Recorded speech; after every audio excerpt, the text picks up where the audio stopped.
ओम शांति।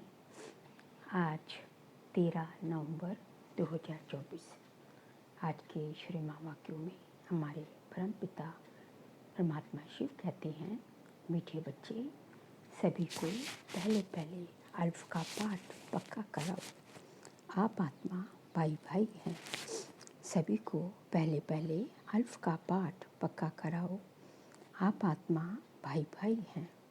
प्रश्न है, किस एक बात में श्रीमत मनुष्य मत के बिल्कुल ही विपरीत है? उत्तर है, मनुष्य मत कहती है हम मोक्ष में चले जाएंगे। श्रीमत कहती है ये ड्रामा अनादि अविनाशी है, मोक्ष किसी को मिल नहीं सकता। भल कोई कहे ये पाठ बजाना हमको पसंद नहीं, परंतु इसमें कुछ भी कर नहीं सकते। पाठ बजाने आना ही है। श्रीमत ही तुम्हें श्रेष्ठ बनाती है। मनुष्य मत तो अनेक प्रकार की है। ओम शांति। अभी ये तो बच्चे जानते हैं कि हम बाबा के सामने बैठे हुए हैं। बाप भी जानते हैं बच्चे हमारे सामने बैठे हैं। ये भी तुम बच्चे जानते हो, बाप हमें शिक्षा देते हैं जो कि औरों को देनी है। पहले पहले तो बाप का ही परिचय देना है, क्योंकि सभी बाप को और बाप की शिक्षा को भूले हुए हैं। अभी जो बाप पढ़ाते हैं ये पढ़ाई फिर 5000 वर्ष बाद मिलेगी। ये ज्ञान और कोई को है नहीं। मुख्य हुआ बाप का परिचय, फिर ये सब समझाया है। हम सब भाई भाई हैं। सारी दुनिया की जो सभी आत्माएं हैं सब आपस में भाई भाई हैं।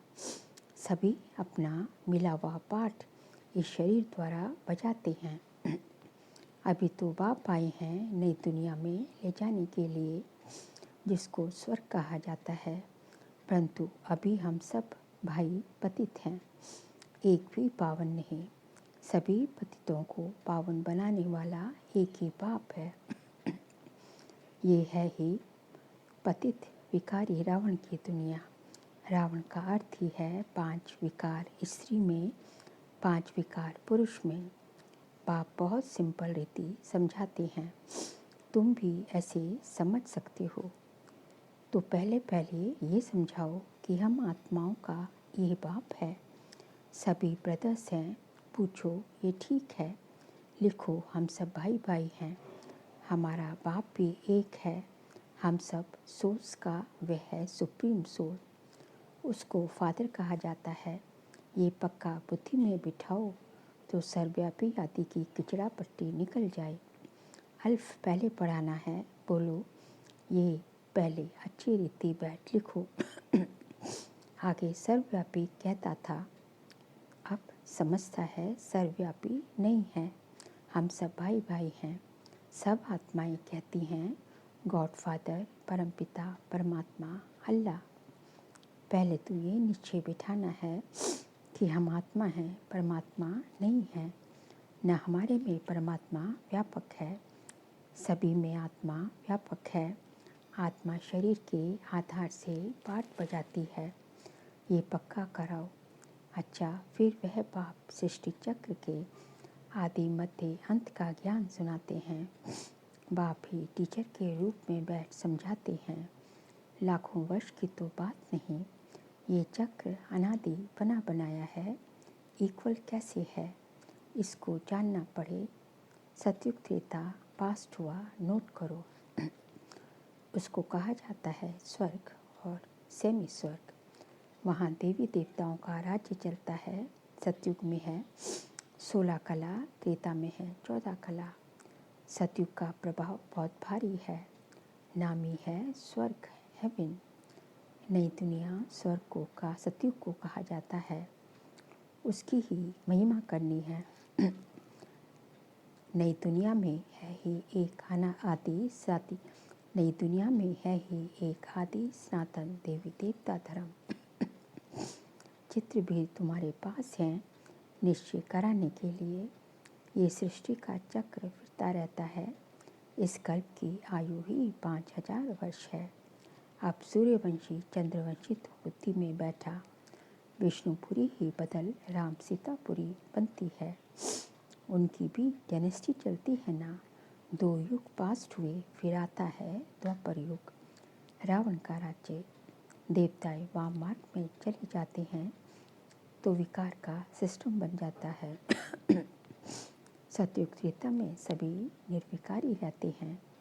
एक आदि सनातन देवी देवता धर्म रहता है। चित्र भी दिखाना है, ओरली भी समझाना है। बाप हमको टीचर होकर ऐसे पढ़ाते हैं। बाप अपना परिचय खुद ही आकर देते हैं। खुद कहते हैं, मैं आता हूँ पतितों को पावन बनाने के लिए, तो मुझे शरीर जरूर चाहिए, नहीं तो बात कैसे करूँ। मैं चैतन्य हूँ, सत हूँ और अमर हूँ। सतो रजो तमो में आत्मा आती है। आत्मा ही पतित, आत्मा ही पावन बनती है। आत्मा में ही सब संस्कार है। पास्ट के कर्म व विकर्म का संस्कार आत्मा ले जाती है। सतयुग में तो विकर्म होता नहीं, कर्म करते हैं, पाठ बजाते हैं, परंतु वह कर्म अकर्म बन जाता है। गीता में भी अक्षर है, अभी तुम प्रैक्टिकल में समझ रहे हो। जानते हो बाबा आया हुआ है पुरानी दुनिया को बदल नई दुनिया बनाने। जहाँ कर्म अकर्म हो जाते हैं उनको ही सतयुग कहा जाता है, और यहाँ फिर ये कर्म विकर्म ही होते हैं जिसको कलयुग कहा जाता है। तुम अभी हो संगम पर। बाबा दोनों ही तरफ की बातें सुनाते हैं। एक एक बात अच्छी रीति समझे। बाप टीचर ने क्या समझाया। अच्छा, बाकी है गुरु का कर्तव्य। उनको बुलाया ही है कि आकर हम पतितों को पावन बनाओ। आत्मा पावन बनती है, फिर शरीर भी पावन बनता है। जैसे सोना वैसे जेवर भी बनता है। 24 कैरेट का सोना लेंगे और खाद नहीं डालेंगे तो जेवर भी ऐसा सतो प्रधान बनेगा। एलॉय डालने से फिर तमो प्रधान बन पड़ता है, क्योंकि खाद पड़ती है ना। पहले भारत 24 कैरेट पक्के सोने की चिड़िया था, अर्थात सतो प्रधान नई दुनिया थी। फिर अब तमो प्रधान है। पहले प्योर सोना है, नई दुनिया पवित्र, पुरानी दुनिया अपवित्र। खाद पड़ती जाती है। ये बाप ही समझाते हैं और कोई मनुष्य गुरु लोग नहीं जानते। बुलाते हैं आकर पावन बनाओ। सतगुरु का काम है वानप्रस्थ अवस्था में मनुष्य को गृहस्थ से किनारा कराना। तो ये सारी नॉलेज ड्रामा प्लान अनुसार बाप ही आकर देते हैं। वह है मनुष्य सृष्टि का बीज रूप। वही सारे वृक्ष की नॉलेज समझाते हैं। शिव बाबा का नाम सदैव शिव ही है। बाकी आत्माएं सब आती हैं पाठ बजाने, तो भिन्न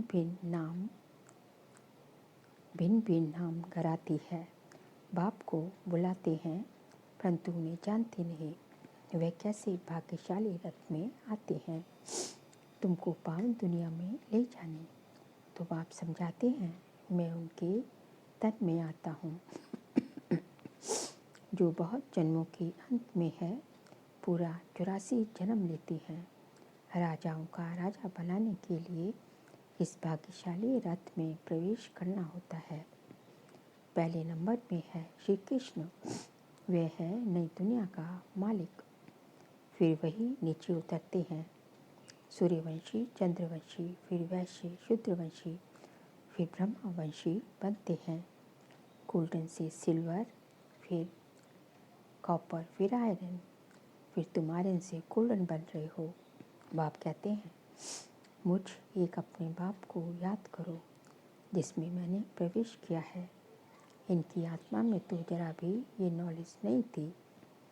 इनमें मैं प्रवेश करता हूँ, इसलिए इनको भाग्यशाली रथ कहा जाता है। खुद कहते हैं, मैं इनके बहुत जन्मों के अंत में आता हूँ। गीता में अक्षर एक्यूरेट है। गीता को ही सर्व शास्त्रमय शिरोमणि कहा जाता है। इस संगम युग पर ही बाप आकर ब्राह्मण कुल और देवी देवता कुल की स्थापना करते हैं औरों का तो सबको मालूम है ही, इनका कोई को पता नहीं। बहुत जन्मों के अंत में अर्थात संगम युग पर ही बाप आते हैं। बाप कहते हैं मैं बीज रूप हूँ। श्री कृष्ण तो है ही सतयुग का रहवासी, उनको दूसरी जगह तो कोई देख न सके। पुनर्जन्म में तो नाम रूप देश काल सब बदल जाता है। पहले छोटा बच्चा सुंदर होता है, फिर बड़ा होता है, फिर वह शरीर छोड़ दूसरा छोटा लेता है। ये बना बनाया खेल है। ड्रामा के अंदर फिक्स है। दूसरे शरीर से में तो उनको श्री कृष्ण नहीं कहेंगे। उस दूसरे शरीर पर नाम आदि फिर दूसरा पड़ेगा। समय, फीचर, स्थिति, तारीख आदि सब बदल जाते हैं। वर्ड की हिस्ट्री, ज्योग्राफी हूबहू रिपीट कहा जाता है, तो वे ड्रामा रिपीट होता रहता है। सतो रजो तमो में आना ही है। सृष्टि का नाम, युग का नाम सब बदल जाते हैं। अभी ये है संगम युग, मैं आता ही हूँ संगम पर। ये हमको अंदर में पक्का करना है। बाप हमारा बाप टीचर गुरु है, जो फिर सतो प्रधान बनने की युक्ति बहुत अच्छी बताते हैं। गीता में भी है देह सहित देह के सब धर्म छोड़, अपने को आत्मा समझो, वापिस अपने घर जरूर जाना है। भक्ति मार्ग में कितनी मेहनत करते हैं भगवान के पास जाने के लिए। ये है वह है मुक्ति धाम। कर्म से मुक्त हम इनकॉर्पोरियल दुनिया में जाकर बैठते हैं। पाठधारी घर गया तो पाठ से मुक्त हुआ ना। सब चाहते हैं हम मुक्ति मार्ग पाएं, परंतु मुक्ति तो किसको मिल ना सके। ये ड्रामा आदि अविनाशी है। कोई कहे ये पाठ बजाना हमको पसंद नहीं, परंतु इसमें कोई कुछ कर नहीं सकता। ये अनादि ड्रामा बना हुआ है। एक भी मुक्ति को नहीं पा सकते। वह सब है अनेक प्रकार की मनुष्य मत। ये है श्रीमत श्रेष्ठ बनाने के लिए। मनुष्य को श्रेष्ठ नहीं कहेंगे, देवताओं को श्रेष्ठ कहा जाता है। उन्हों के आगे सब नमन करते हैं तो वे श्रेष्ठ ठहरे ना, परंतु ये भी किसको पता नहीं। अभी तुम समझते हो कि 84 जन्म तो इन्हें ही हैं। श्री कृष्ण देवता है, वैकुंठ का प्रिंस, वह यहाँ कैसे आएगा ना। उसने गीता सुनाई, सिर्फ देवता था, इसलिए सभी लोग उसको पूछते हैं। देवता है पावन, खुद पतित ठहरे, कहते भी हैं मुझ निर्गुण हारे में कोई गुण न है। आप हमको ऐसा बनाओ। शिव के आगे जाकर कहेंगे हमको मुक्ति दो। वह कभी जीवन मुक्त जीवन बंद में आते ही नहीं, इसलिए उन्हें पुकारते हैं मुक्ति दो। जीवन मुक्ति भी वही देती हैं। अभी तुम समझते हो बाबा और मम्मा के हम सब बच्चे हैं। उनसे हमें अच्छा धन मिलता है। कौन सा धन? ज्ञान रत्नों का धन। मनुष्य तो बेसमझी से मांगनी करते रहते हैं। बेसमझ तो जरूर दुखी ही होंगे ना। अथाह दुख भोगने पड़ते हैं। तो ये सब बातें बच्चों को बुद्धि में रखनी है। एक बेहद के बाप को ना जानने के कारण कितना आपस में लड़ते रहते हैं। ऑर्फन बन पड़े हैं। वह होते हैं हद के ऑर्फन्स, ये है बेहद के ऑर्फन्स। बाप नई दुनिया स्थापन करते हैं। अभी है ही पतित आत्माओं की पतित दुनिया। पावन दुनिया सतयुग को कहा जाता है, पुरानी दुनिया कलयुग को। तो बुद्धि में ये सब बातें हैं ना। पुरानी दुनिया का विनाश हो जाएगा, वे नई दुनिया में ट्रांसफ़र हो जाएंगे। अभी हम टेम्परेरी संगम युग पर खड़े हैं। पुरानी दुनिया से नई बन रही है, नई दुनिया का भी पता है। तुम्हारी बुद्धि अब नई दुनिया में जानी चाहिए। उठते बैठते यही बुद्धि में रहे कि हम पढ़ाई पढ़ रहे हैं, बाप हमको पढ़ाते हैं। स्टूडेंट को ये याद रहना चाहिए, फिर भी वह याद नंबरवार पुरुषार्थ अनुसार रहती है। बाप भी नंबरवार पुरुषार्थ अनुसार याद प्यार देते हैं। अच्छा पढ़ने वाले को टीचर जरूर प्यार ज़्यादा करेंगे। कितना अंतर पड़ जाता है। अब बाप तो समझाते रहते हैं, बच्चों को धारणा करनी है, एक बाप के सिवाय और कोई तरफ बुद्धि ना जाए। बाप को याद नहीं करेंगे तो बाप कैसे कटेंगे। माया घड़ी घड़ी तुम्हारा बुद्धि योग तोड़ देती है। माया बहुत धोखा देती है। बाबा मिसाल देते हैं, भक्ति मार्ग में हम लक्ष्मी की बहुत पूजा करते थे। चित्र में देखो लक्ष्मी पाँव दबा रही है तो उसे मुक्त करा दिया। उनकी याद में बैठते जब बुद्धि इधर उधर जाती थी तो अपने को थप्पड़ मारते थे। बुद्धि और तरफ क्यों जाती है। आखिरी विनाश भी देखा, सपना भी देखी, साक्षात्कार देखा ना। साक्षात्कार की आश पूरी हुई, समझा अब ये नई दुनिया आती है, हम ये बनेंगे, बाकी ये पुरानी दुनिया तो विनाश हो जाएगी। पक्का निश्चय हो गया। अपनी राजधानी का भी साक्षात्कार हुआ तो बाकी इस रावण के राज्य को क्या करेंगे, जबकि स्वर्ग की राजाई मिलती है। ये हुई ईश्वरीय बुद्धि। ईश्वर ने प्रवेश कर वह बुद्धि चलाई। ज्ञान कलश तो माताओं को मिलता है, तो माताओं को ही सब कुछ दे दिया। तुम कारोबार संभालो, सबको सिखलाओ। सिखलाते सिखलाते यहाँ तक आ गए। एक दो को सुनते, एक दो को सुनाते सुनाते देखो अब कितने हो गए हैं। आत्मा पवित्र होती जाती है, फिर आत्मा को शरीर भी पवित्र चाहिए। समझती भी हैं, फिर भी माया भुला देती है। तुम कहते हो रोज पढ़ो तो कहते हैं कल आएंगे। दूसरे दिन माया खलास कर देती है, आते ही नहीं। भगवान पढ़ाते हैं तो भगवान से नहीं आकर पढ़ते हैं। कहते भी हैं हाँ जरूर आएंगे, परंतु माया उड़ा देती है, रेगुलर होने नहीं देती। जिन्होंने कल्प पहले पुरुषार्थ किया वह जरूर करेंगे, और कोई हट्टी है ही नहीं। तुम पुरुषार्थ बहुत करते हो, बड़े बड़े म्यूजियम बनाते हो। जिन्होंने कल पहले समझा है वही समझेंगे। विनाश होना है, स्थापना भी होती जाती है। आत्मा पढ़कर फर्स्ट क्लास शरीर लेगी। एम ऑब्जेक्ट ये है ना, वह ये याद क्यों नहीं पड़ना चाहिए। अभी हम नई दुनिया में आते हैं अपने पुरुषार्थ अनुसार। अच्छा मीठे मीठे सिकिलते बच्चों प्रति माता पिता बाप दादा का याद प्यार और गुड मॉर्निंग। रूहानी बाप की रूहानी बच्चों को नमस्ते। हम रूहानी बच्चों की रूहानी बाप दादा को नमस्ते नमस्ते नमस्ते। सार के लिए पॉइंट्स हैं। बुद्धि में सदा याद रहे कि अभी हम थोड़े समय के लिए संगम युग में बैठे हैं। पुरानी दुनिया विनाश होगी तो हम नई दुनिया में ट्रांसफ़र हो जाएंगे, इसलिए इससे बुद्धि योग निकाल देना है।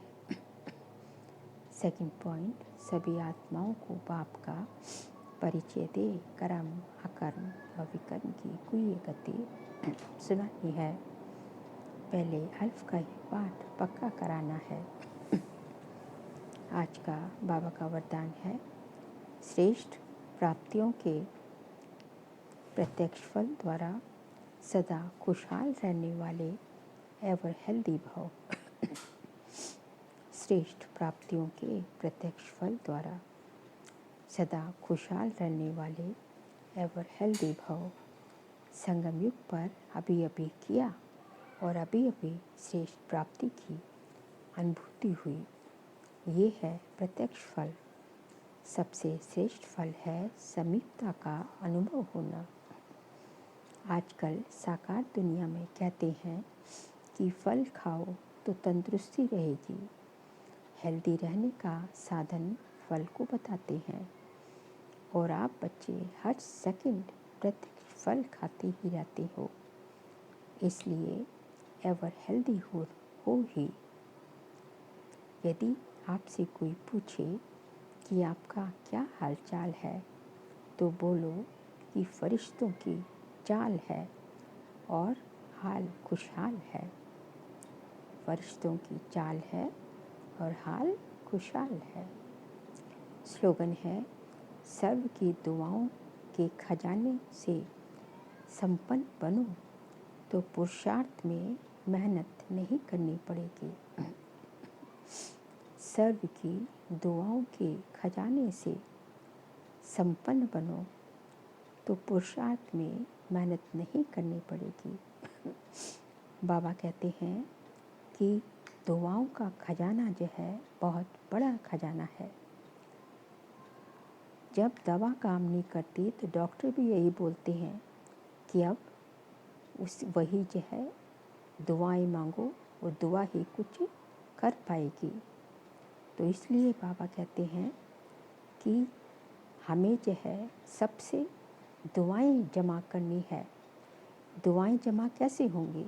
दुआएं जमा जब खुद हम दूसरों को दुआ देंगे तो नेचुरल है हमें भी दुआएं मिलेगी। दूसरों को दुआएं देने से क्या मतलब है? दूसरों की दुआएं देने मतलब कि दूसरों को जो है खुश रखना, मनसा वाचा कर्मणा, किसी को दुख नहीं देना, संकल्प में भी किसी को दुख नहीं देना, इसको कहा जाता है दुआएं देना।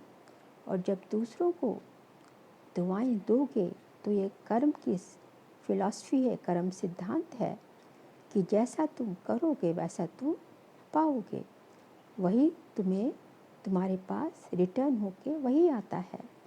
तो सबको जो है हम जो है सबका दुआएं देते जाएंगे, किसी को दुख नहीं देंगे तो जो है हमें भी दुआएं मिलेगी और हमारा पुरुषार्थ जो है मोहब्बत में हो जाएगा। भगवान से भी दुआएं मिलेगी, बाबा से भी दुआएं मिलेगी। तो किसी प्रकार की हमें मेहनत से हम जो है मुक्त हो जाएंगे। अच्छा, ओम